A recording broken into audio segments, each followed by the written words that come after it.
Sometimes it's not all puppy dogs and rainbows, and I do feel it's important to relay that part of the journey as well as the fun stuff. I don't know if it came across in the video last week, but I was pretty frustrated going into my call. I had spent a lot of time working on the idle and working on the attack combo, and I felt like it really didn't reflect how much work that I had put into it.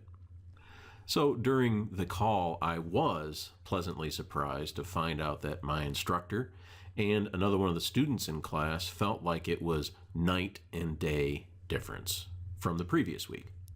So the good news is maybe I was a bit too harsh on myself because, we can always be our own worst critic.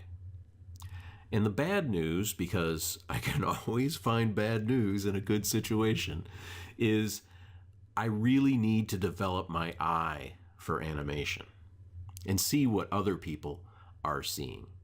And I suppose that comes over time. So in this second week, I'm back to cleaning up these same two shots. And let's go ahead and start with the idle.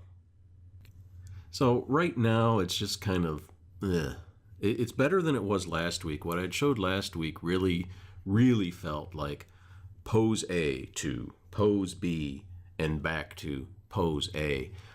Now it's starting to kind of meld together and there's some offset in there, but I need to continue on that.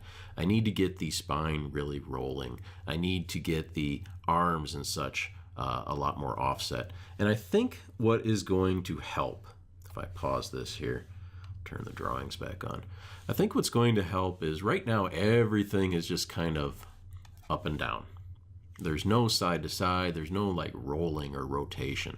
And I think there's a couple of ways we can work on that. One thing is with the end of this axe handle, again, it's going up and down. If I can incorporate some forward and backwards into that while maintaining that pivot point on the ground, that's going to bring his arms going in a little bit circular motion.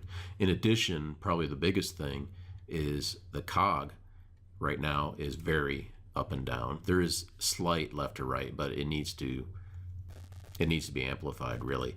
And in addition, I need to kind of get that rolling. So if I can get that going into kind of a circular motion, I think that's going to help a lot. Okay, here we are in the combat shot.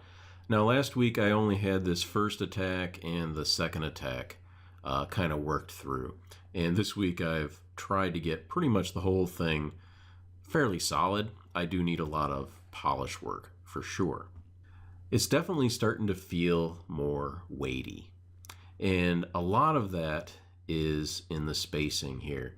So let me see if I go back to say 61 on the front end and 85 on the back end. So I'm talking about this swing here.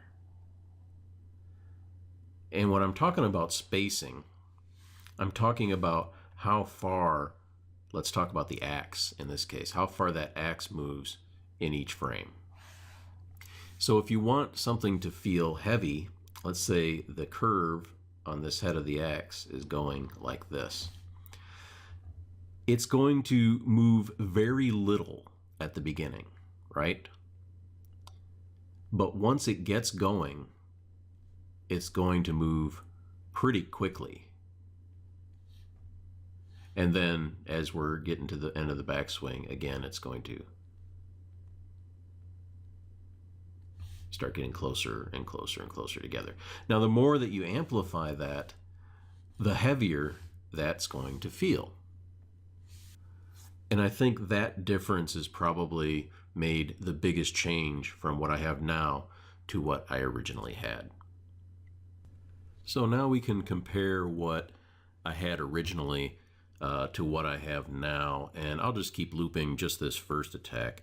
And I hope you can see the difference in terms of how the posing is much better and also how the timing feels a lot better. And that's all I've got for you this week. Thanks for watching.